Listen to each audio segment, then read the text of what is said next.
September 1939. The German foe begins its ruthless march of conquest and sets the stage for World War II. Poland's 34 million inhabitants, crushed, scattered, and enslaved. Tens of thousands of square miles of territory shrink before the movement of lightning armored columns. Poland and the world learn the meaning of a grim new word, Blitzkrieg. Here is shown the initiation of that phase of modern warfare. These pictures of the preparation for attack and later the actual combat were all made by German frontline cameramen. Therefore, they stress Nazi superiority. Success is unimpeded as Hitler's divisions move against outnumbered Polish defenders. Later, on other world battlefronts, the Allies are to destroy the myth of the invincibility of the Nazi armies.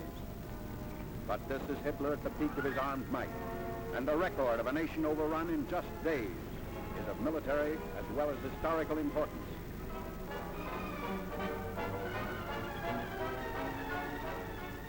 The spark is set off in the free city of Danzig.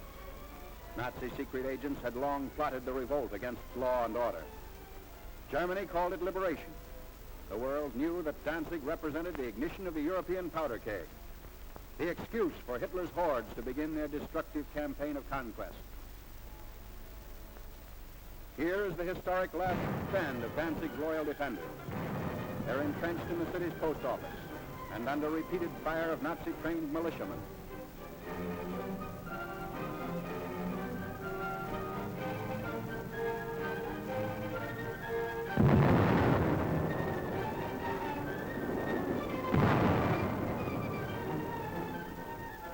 Taking cover behind an advancing tank, the attackers move in. Gasoline is sprayed on the building, and its doom is sealed.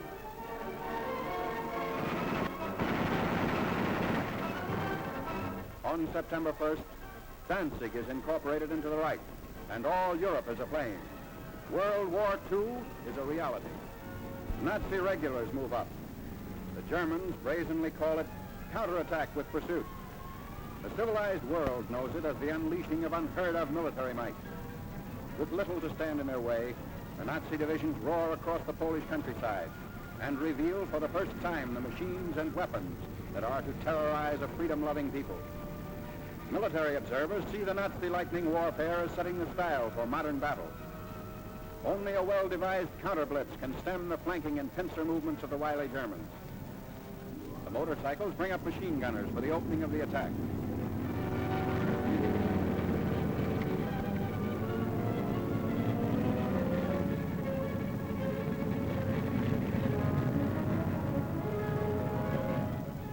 Camouflage is used to best advantage.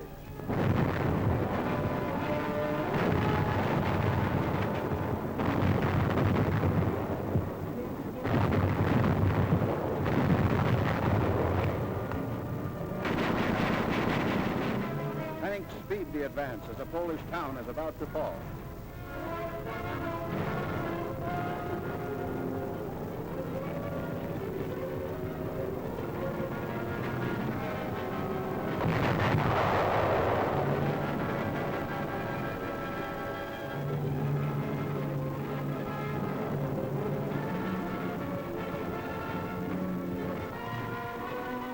Before the day is out, the Nazis have occupied the town, which is still burning and in complete ruins.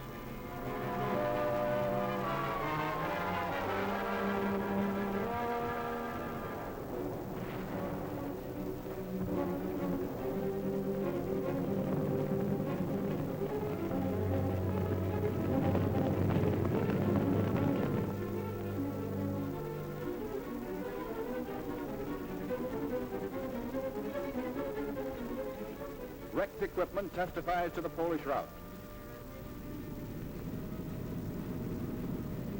There's no halt in the wrecked town. The military timetable calls for the rushing up of troops for more blitz attacks. The German strategy is to isolate Polish forces as quickly as possible. So the Nazi columns move according to prearranged schedule. 30 to 37 miles per day, as the Germans claim.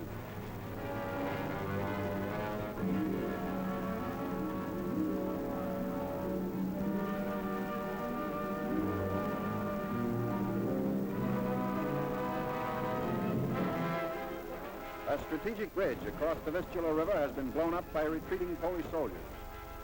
But in their haste, they were unable to ensure its complete destruction. The enemy will be delayed, but temporary repair is not impossible for skilled mechanics to accomplish in fast time.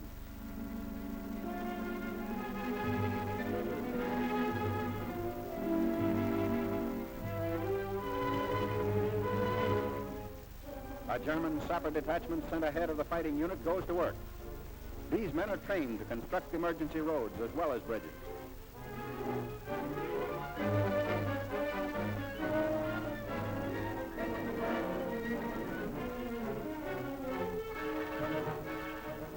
The hastily constructed span is quickly put to use by the advancing Nazis.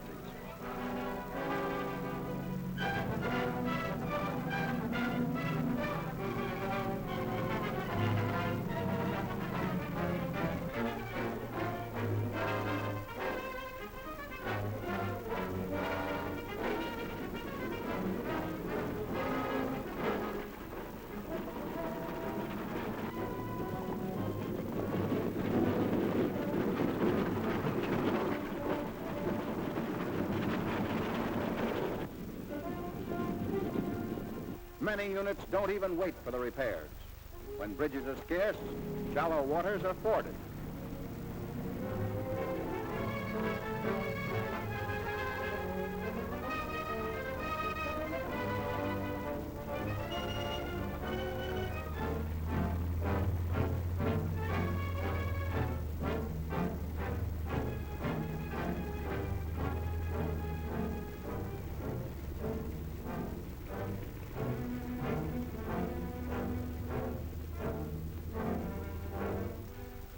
The blitz-minded German generals even defy fatigue.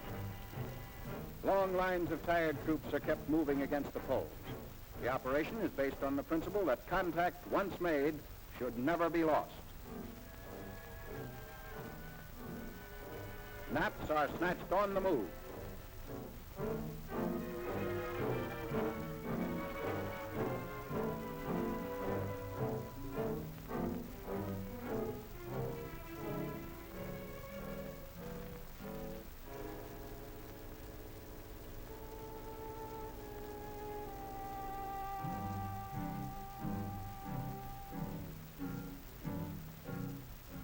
Complete halt comes only during the lull between battle movements.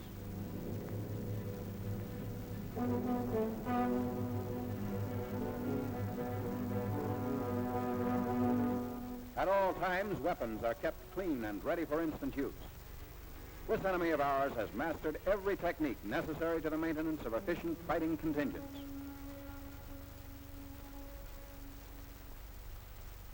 The Polish harbor of Gdynia. For the defense of this vital seaport, the Poles have sunk ships to block the entrance of German warships.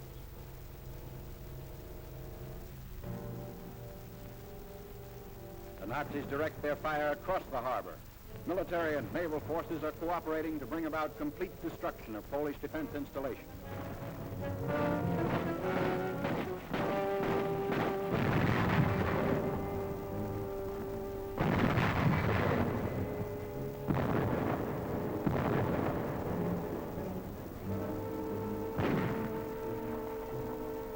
After a thorough bombardment, the outnumbered garrison of Gdynia surrenders.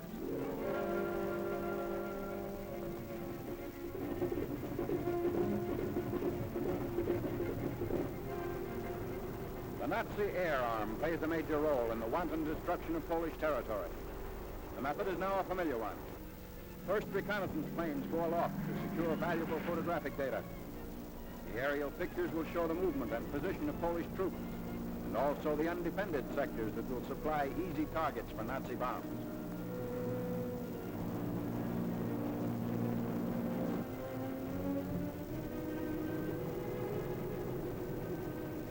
Immediately on landing, the valuable pictures are rushed to the field developing unit. Germans have stated that information thus revealed has formed the base for much of their decisive military operations in Poland. This photograph reveals a truck convoy, closely bunched at a crossroads. If proper distance and interval had been kept between vehicles, they would not be the target shown here.